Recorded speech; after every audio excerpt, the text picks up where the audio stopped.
तो hey guys, welcome to easy note. जैसा कि आप सबको पता है कि बीपीएससी की assistant public and sanitary waste management officer की वैकेंसी आई हुई है। हम लोग यहाँ पर सॉलिड वेस्ट मैनेजमेंट का यूनिट 1 स्टार्ट करेंगे। इस वीडियो में हम लोग यहाँ पर सीरियली टॉपिक को कंप्लीट करते चलेंगे जैसा कि सिलेबस में दिया गया है। एक चीज़ एग्ज़ाम में अच्छा है कि आपको सिलेबस जो है ना काफ़ी प्रिसाइज्ड करके दिया हुआ है।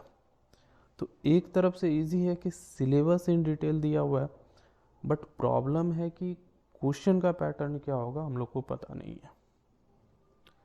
तो ऐसे में हमारा अप्रोच क्या होना चाहिए कि हम लोग सिलेबस को एक्यूरेटली और इन डिटेल कंप्लीट करें ताकि एग्ज़ाम में मैक्सिमम अटेम्प्ट ले पाए। देखो, सैनिटरी एंड वेस्ट मैनेजमेंट जो कि टॉपिक है, इसमें वेस्ट मैनेजमेंट तो हम लोग सब समझते हैं।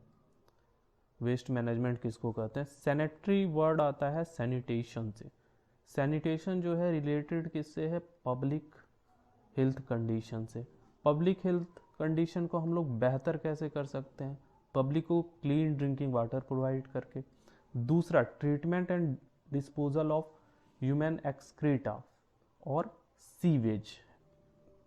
एक्सक्रीटा बोलो या मैन्योर बोलो या फिर डेफिकेशन बोलो, सब एक चीज है जिसको हम लोग कहते हैं शौच।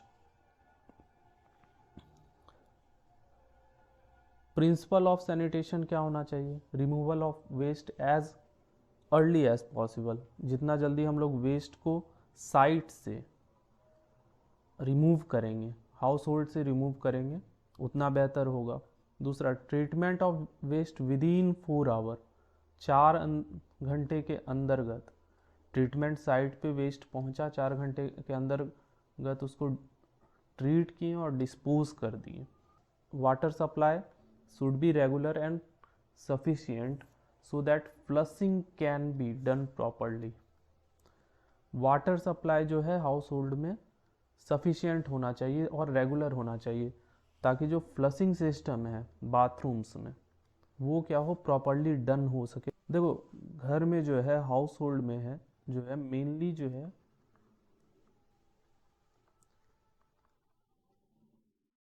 हाउस होल्ड में मेनली 2 तरह का वेस्ट प्रोड्यूस होता है। एक है ड्राई वेस्ट और एक होता है लिक्विड वेस्ट। ड्राई वेस्ट को हम लोग कहते हैं गार्बेज और लिक्विड वेस्ट में तुम्हारा क्या आ जाता है? एक्सक्रीटा या वेस्ट मटेरियल,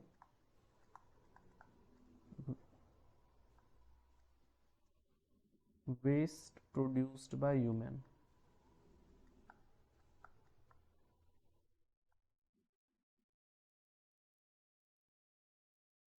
ह्यूमन, एनिमल्स, ये सब आ जाता है। या बाथरूम वाटर को भी कह सकते हो।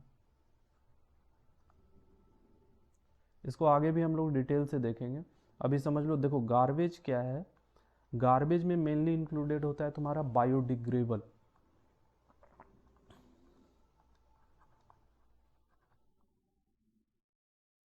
Biodegradable waste. अब बायोडिग्रेडेबल वेस्ट किसको कहते हैं? वैसा वेस्ट जो खुद से डिग्रेड हो सकता है, जो नेचुरली डिग्रेड हो सकता है, जैसे पेपर हो गया या फिर पत्ता हो गया या लीफ हो गया या फिर और भी बहुत सारा सब्जी हो गया, कार्डबोर्ड हो गया। ये सब क्या है? सब बायोडिग्रेडेबल है। अगर तुम उसको ऐसे भी फेंक दोगे तो वो क्या हो जाएगा? खुद ब खुद डिग्रेड होके सॉइल में मिक्स हो जाएगा। और एक होता है नॉन बायोडिग्रेडेबल वेस्ट। अब नॉन बायोडिग्रेडेबल वेस्ट क्या होगा? जैसे प्लास्टिक हो गया। देखो, प्लास्टिक डिग्रेड होता है लेकिन इसको समय बहुत ज़्यादा लगता है, 500 साल के आसपास लगता है। तो इसको इसीलिए इसको हम लोग नॉन बायोडिग्रेडेबल में ही रखते हैं। मेटल हो गया। तो ये सब क्या है? नॉन बायोडिग्रेडेबल वेस्ट है। देखो सॉलिड वेस्ट मैनेजमेंट में इंडिया में मेनली अभी तक 3 रूल इंट्रोड्यूस हुआ है। सबसे पहला जो रूल था वो 2000 में इंट्रोड्यूस किया गया था, municipal solid waste management and handling. इसमें मैनेजमेंट और हैंडलिंग के बारे में बताया गया था।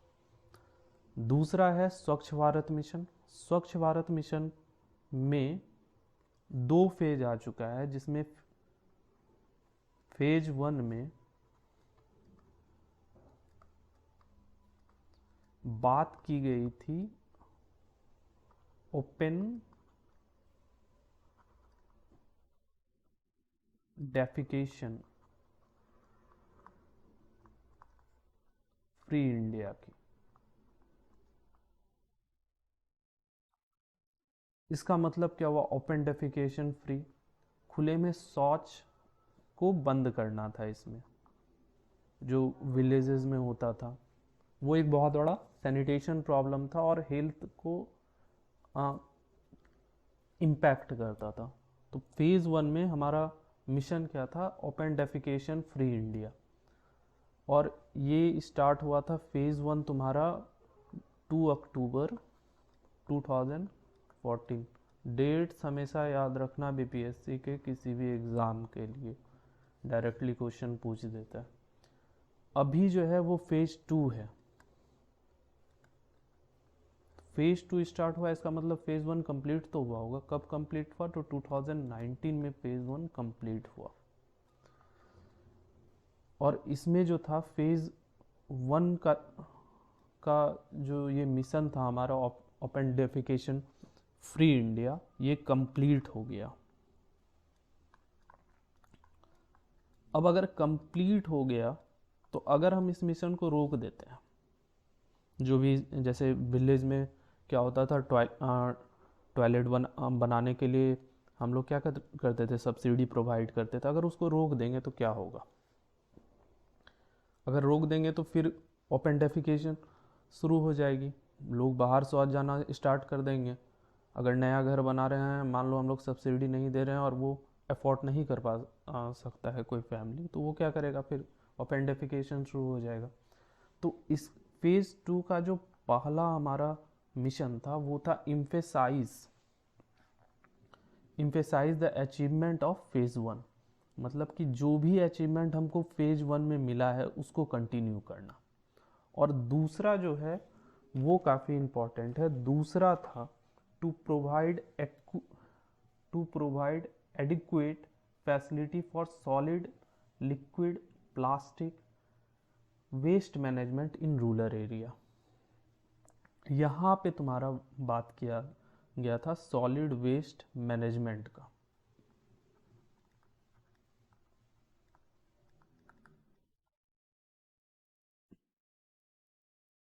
मैनेजमेंट का इससे पहले भी बात किया गया था सॉलिड वेस्ट मैनेजमेंट का। कब? 2019 से पहले भी 2016 में जो सॉलिड वेस्ट मैनेजमेंट रूल 2016 आया था, जिससे बहुत सारा क्वेश्चन भी आया था तुम्हारे यूपीएससी और पीसीएस में। तो इसमें बात क्या किया गया था? सेग्रीगेशन का, वेस्ट के सेग्रीगेशन का। वेस्ट के सेग्रीगेशन का मतलब क्या होता है?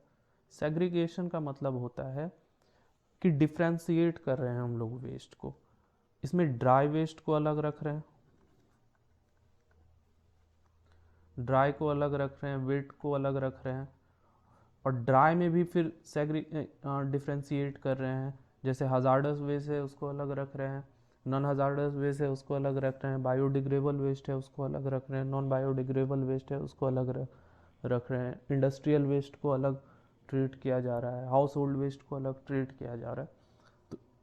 तो जो ये सॉलिड वेस्ट मैनेजमेंट रूल 2016 था, इसका मेन पर्पस यही था वेस्ट सेग्रीगेशन का। और भी बातें थी जिसको हम लोग सेपरेटली पढ़ेंगे जब हम लोग वेस्ट सॉलिड वेस्ट मैनेजमेंट का रूल पढ़ेंगे सिर्फ।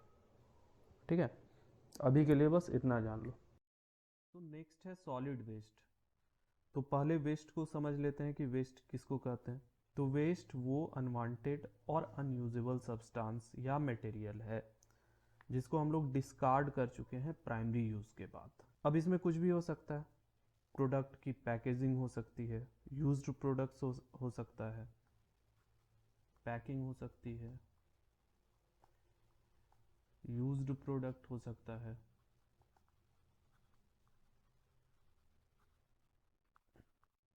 या आपकी एक्स हो सकती है। बट ये ज़रूरी नहीं है कि जो सारी सब्सटेंस या मटेरियल एक आदमी के लिए, फर्स्ट पर्सन के लिए अनवांटेड है, वो सेकेंड पर्सन के लिए भी अनवांटेड हो, ऐसा तो ज़रूरी नहीं है। तो हम यहाँ पे कहना क्या चाह रहे हैं, जो वेस्ट भी जनरेट होता है ना, उसका भी थोड़ा सा इकोनॉमिक वैल्यू होता है ना। अब इस पे आ जाते हैं सॉलिड वेस्ट पे। सॉलिड वेस्ट क्या है? नॉन सॉल्यूबल, मतलब अघुलनशील मटेरियल, वो अघुलनशील मटेरियल जिसको हम लोग थ्रो अवे कर चुके हैं, यानी फेंक चुके हैं, सॉलिड या सेमी सॉलिड फॉर्म में। सेमी सॉलिड का मतलब क्या? मतलब हल्का गीला है, वो सॉल्यूबल नहीं है वाटर में, वो कंप्लीटली सॉल्यूबल नहीं होगा वाटर में, वो सॉलिड फॉर्म में ही रहेगा, मगर गीला हो सकता है, जैसे कि कार्डबोर्ड, पेपर। अब इसमें बहुत सारी चीज़ें इंक्लूड हो सकती हैं, जैसे गार्बेज, रिफ्यूज, स्लज और other domestic waste material, as well as from industrial, commercial, agriculture, mining operation से भी जो वेस्ट प्रोड्यूस होगा उसको भी हम लोग सॉलिड वेस्ट में कंसीडर करेंगे। यहाँ पे गार्बेज क्या है? गार्बेज मेनली है तुम्हारा किचन से जो वेस्ट निकलता है वो है, और इसका डेंसिटी होता है 450 से 900 kg पर मीटर क्यूब। उसके बाद रिफ्यूज क्या है? रिफ्यूज वो मटेरियल है जिसको हम लोग फिर से यूज कर सकते हैं, फिर से यूटिलाइज कर सकते हैं। लास्ट में है स्लज। स्लज क्या है? ये होता है सेमी स्लरी फॉर्म में होता है। स्लरी का मतलब, जैसे अगर तुम पेपर को वाटर में घोल दोगे तो एक स्लरी बनेगा। ये कहाँ से प्रोड्यूस होगा? तुम्हारा बहुत सारे इंडस्ट्रीज से, वाटर ट्रीटमेंट प्लांट। अब नेक्स्ट आते हैं, देखो यहाँ पे इतना जो वेस्ट प्रोड्यूस हो रहा है, इसका मेन कारण क्या है? तो पहला तो हम लोग का अर्बन पॉपुलेशन जो है वो डे बाय डे इंक्रीज हो रहा है। और यहाँ पे अर्बन को अर्बन ही क्यों बोला गया? देखो, जितना ज़्यादा हम लोग अर्बनाइज होंगे, वेस्ट जनरेशन हम लोग का उतना ज़्यादा बढ़ेगा।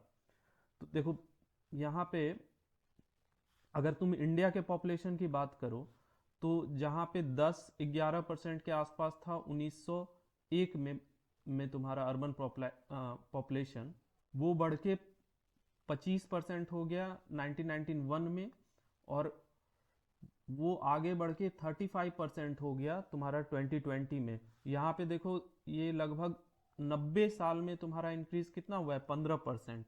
और अगला जो 10% इंक्रीज हुआ है वो मात्र तुम्हारा 30 ईयर में हुआ है।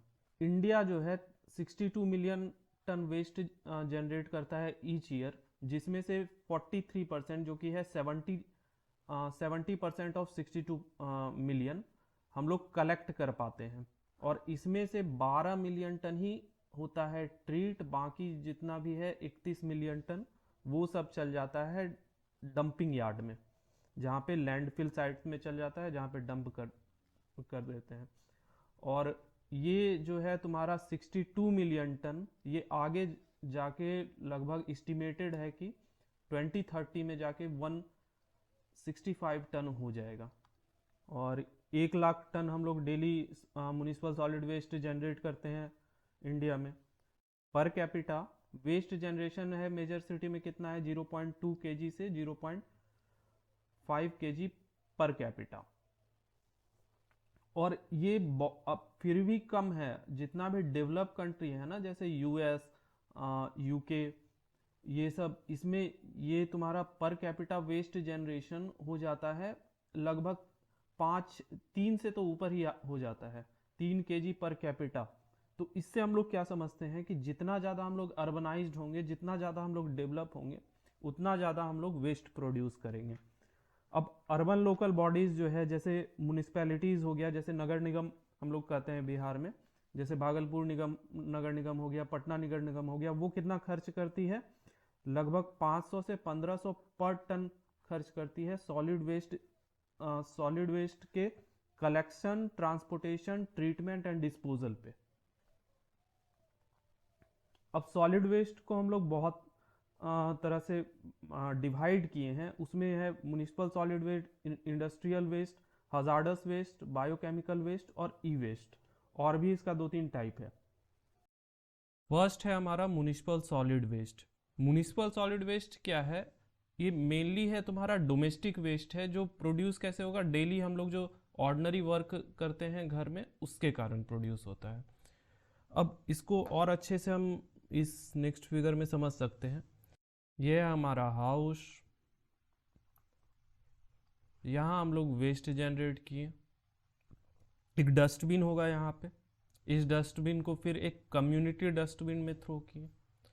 कम्युनिटी डस्टबिन से फिर म्यूनिसपैलिटीज़ का ट्रक आया, जो या तो उसको डायरेक्ट डंपिंग साइट पे ले जाएगा या फिर ट्रीटमेंट साइट पे ले जाएगा। ट्रीटमेंट होने के बाद फिर जो और वेस्ट मटेरियल जो मिनिमाइज होके बचेगा वो कहाँ चला जाएगा? तुम्हारा फिर से डंपिंग यार्ड पे, या डंपिंग लैंडफिल में चला जाएगा, या डंपिंग ग्राउंड में चला जाएगा। ये बेसिकली प्रोसेस होता है। तो यहाँ पे वही है। तो also known as domestic waste, the waste that is generally generated as a result of ordinary day by day activities at home, either taken from whom by or on the behalf of the person who is generated the waste। यानी या तो खुद उस जो person generate कर रहा है वो थ्रो अवे करेगा, या तो उसके बिहाफ पे कोई और म्यूनिसपैलिटीज़ का वर्कर वो वेस्ट कलेक्ट करेगा। Collected on the behalf of local government, यानी लोकल गवर्नमेंट किसको कह रहे हैं यहाँ पे हम लोग? नगर पालिका या नगर निगम या ग्राम पंचायत को कह रहे हैं। और उसी का काम क्या होता है? वेस्ट कलेक्शन एंड डिस्पोजल का। वेस्ट को नगर पालिका या नगर निगम कलेक्ट करेगा और फिर उसको डिस्पोज करेगा। नेक्स्ट है हमारा इंडस्ट्रियल वेस्ट। इंडस्ट्रियल वेस्ट में बेसिकली वो मटेरियल इंक्लूड होता है जो मैन्युफैक्चरिंग प्रोसेस के बाद यूजलेस हो जाता है। जैसे मान लो कोई भी शर्ट बनाने की कंपनी है, तो वो इतना सा कपड़ा लिया, इसमें से क्या होगा कि थोड़ा सा ही कपड़ा यूज़ होगा, इतना सा, बाकी जो है वो वेस्ट हो जाएगा। यानी ये एक तरह से तुम्हारा वेस्ट हो गया, इतना सा कपड़ा। तो इसी को कहते हैं इंडस्ट्रियल वेस्ट। इंडस्ट्रीज से ही हजार्डस वेस्ट प्रोड्यूस होता है, बट यहाँ पे हजार्डस वेस्ट और इंडस्ट्रियल वेस्ट को अलग अलग कैटेगराइज किया गया है। नेक्स्ट है हमारा हजार्डस वेस्ट। हजार्डस वेस्ट क्या है? Waste which can have potential threat to public health और the environment. Potential threat to public health और द इन्वायरमेंट मतलब क्या? कि वैसा वेस्ट जो जिससे पब्लिक हेल्थ और इन्वायरमेंट पर इम्पैक्ट पड़ता हो, एडवर्स इम्पैक्ट पड़ता हो, वो क्या है? तुम्हारा हजार्डस वेस्ट में कैटेगराइज किया गया है। इसमें फ्लेमेबल भी हो सकता है, रिएक्टिव हो सकता है, कोरेसिव हो सकता है, टॉक्सिक हो सकता है, या कम्बिनेशन ऑफ दीज हो सकता है। एग्जाम्पल क्या है इसमें? Dry cleaner, automobile shop, hospital, slaughter house, photo processing centre. अब तो काफ़ी हद तक डिजिटलाइज्ड हो गया है और यहाँ से तुम्हारा हजार्डस वेस्ट जनरेट हो सकता है।